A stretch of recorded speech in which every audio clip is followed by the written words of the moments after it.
E aí, pessoal, seguimos aqui no nosso isolamento forçado pelo Covid, mas, como sempre, bisbilhotando as coisas do Grêmio, buscando informações para conversar com vocês.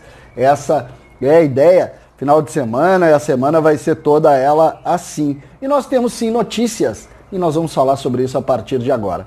César Cidade Dias, falando de Grêmio aqui no YouTube, Papo de Gremista para Gremista. Passamos de 113 mil pessoas, muito legal aí o convívio com vocês, poder conversar, poder falar das coisas do Grêmio, tomar umas cornetas aqui, umas cornetas ali, mas sempre discutindo e compreendendo o Grêmio como algo maior. Gente, o Grêmio fez o último treinamento hoje pela manhã, visando a partida contra o Goiás, né, que será amanhã, segunda-feira, às 18 horas na Arena. Jogo para grudar neles, essa que é a verdade. Jogo para grudar nos líderes. Ontem eu fiz aquele vídeo, o último vídeo do dia foi o vídeo da secação, né, que a gente montou e não funcionou a nossa secação, a verdade é essa. Palmeiras venceu o Atlético Paranaense, o Santos venceu o Sport, o São Paulo, que era a minha principal preocupação, venceu o Bahia fora de casa, jogando bem, com o Luciano muito bem. O Luciano fez 2 gols, fez um bom jogo o Luciano que era jogador do Grêmio, foi trocado pelo Everton. E por fim o Inter empatou com o Atlético Goianiense, mas confesso para vocês, eu tenho dito isso sempre, mesmo quando o Inter era líder, eu dizia, esqueçam, não tem corpo para competir lá em cima no campeonato, não vai brigar pelo título. Os adversários nesse momento para o título me parecem São Paulo, Palmeiras e o Atlético Mineiro e o Grêmio, obviamente. E o Flamengo. Vai ser por aí, tá? Vai ser por aí. Eu tô preocupado com o crescimento do Palmeiras. O São Paulo tá constituído, é o time que tá na frente hoje, mesmo não estando em pontos, mas tem jogos a menos. Deve confirmar a liderança quando os jogos apertarem. E nós temos o jogo contra o São Paulo em Porto Alegre, nós temos o Flamengo em Porto Alegre, nós temos também a equipe do Atlético Mineiro em Porto Alegre. Me parece que o campeonato vai ficar entre esses 5, tá? E esses 5 vão brigar, inclusive, lá pela zona da Libertadores e, obviamente, pelo título. O que a gente pode esperar? Nós temos que ganhar os jogos que são obrigatórios. E contra o Goiás em Porto Alegre é obrigatório. O Goiás deu uma melhorada no campeonato, vem bem para Porto Alegre, mas o Grêmio tem que fazer vitória. E aí a boa notícia, o Grêmio vai praticamente completo para esse jogo. Inclusive, e o Grêmio confirmou isso no próprio site, Michael é a surpresa na relação. Eu já tinha dito ontem que achava que o Michael ia para o jogo, não para ser titular, mas ia para a relação. Pois o Grêmio confirmou, Michael foi relacionado, está liberado para jogar e talvez não comece o jogo, mas está de volta. Muito importante. O Grêmio, quando troca o Lucas Silva pelo Darlan, muda um pouco a característica. O Michael não vai mudar. O Michael tem a mesma característica do Darlan, posse, diminuição de espaço, jogo curto, bom passe e empurrando o time para frente. Acho que é uma grande notícia a volta do Michael como retorno nessa situação. Eu queria salientar, eu vou fazer durante o dia mais um conteúdo para falar especialmente do Paulo Luz e das mudanças no departamento de futebol produzidas por ele. Mas eu vou fazer um conteúdo só por isso. Porque agora eu queria simplesmente projetar com vocês a ideia de time com o retorno do Michael. Acho que o Michael segue no banco e o Grêmio, como vai com todo mundo, vai com Vanderlei, vai jogar o Orejuela obrigatoriamente e no lado esquerdo acho que vai o Cortez, tá?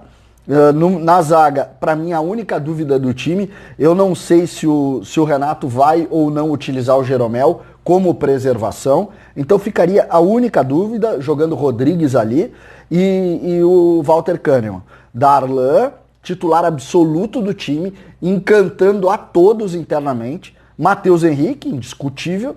Jean-Pierre, o centro do time. Ontem eu fiz um conteúdo falando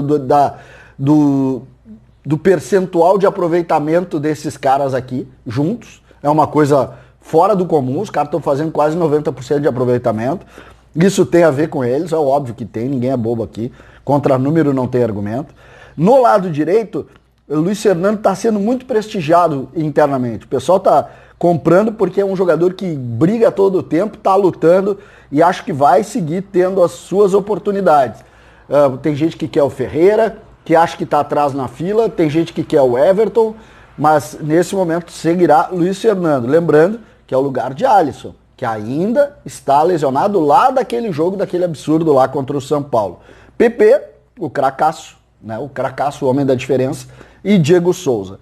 O que a gente pode prever além disso? Além disso, e eu tenho insistido com isso, o Grêmio vai começar a dar mais espaço para o Pinares, vai começar a dar mais espaço para o Churin nesse processo de botar para jogar. O Grêmio vai fazer 5 substituições, o Michael deve ir para o jogo um pouco amanhã, e o ideal, e esse é o pensamento, para começar o domingo hoje, nós o que vamos trazer mais conteúdos ainda neste espaço, é que a ideia de time firmou, não sai mais disso. Nós vamos insistir com isso. Então, a única coisa que a gente precisa é que quando o GPR não puder jogar, a gente tem alguém em ritmo para chegar lá e dar o resultado. Quando a gente não teve o GPR e precisou usar os Robinhos, os Thiagos Neves, a coisa não andou. Então, talvez o sucesso do Grêmio passe pelo melhor aproveitamento do Pinares. Eu não estou dizendo por falta de aproveitamento, não é defeito de ninguém aqui. É pelo ritmo melhor do Pinares jogando ali. Se ele conseguir substituir o GPR, nós vamos conseguir manter um nível médio. E esse nível médio pode ser a diferença para o Grêmio. Me parece que é por aí. Porque se o Grêmio continuar fazendo o nível de aproveitamento que ele está fazendo, o Grêmio vai chegar na frente. É só pegar os números. É só pegar os números. Então nós temos que continuar insistindo com isso, continuar insistindo nessa mudança de planejamento para fazer com que a coisa caminhe. Se continuar assim, nós vamos chegar. Isso é básico. Então, me parece que essa é a única questão. O GPR não vai conseguir jogar todas 100%. Então, se a gente conseguir, se o Renato conseguir botar o Pinares e o Pinares der um resultado não igual ao do GPR, não vou cobrar isso dele, mas que ele consiga dar um resultado médio ali, a coisa vai andar. E aí segura, e aí eu acho que nós vamos brigar pelos 3. Lembrando que Copa do Brasil nós já estamos brigando, nós estamos na semifinal. A Libertadores nós estamos nas quartas finais, tem o jogo quinta-feira, nós vamos levar com muita seriedade o jogo, mas encaminhou. E o brasileiro, com mais 2 ou 3 vitórias, nós vamos estar olhando para os líderes. Nós já estamos, né? Mas nós vamos estar grudados nos líderes. Vou continuar dando a secadinha no São Paulo para ele não abrir tanto, porque o Atlético está a 2 pontos do Grêmio, quer dizer, não é nada... é algo que a gente resolve aqui no jogo em Porto Alegre, então basicamente isso. Então me parece que o jogo de amanhã, com titulares, com essa mudança total de planejamento, que a gente aplaudiu desde o início, a gente começa a caminhar muito bem para entender. Vamos ter toda a atenção no Goiás. César Cidade Dias falando de Grêmio aqui no YouTube.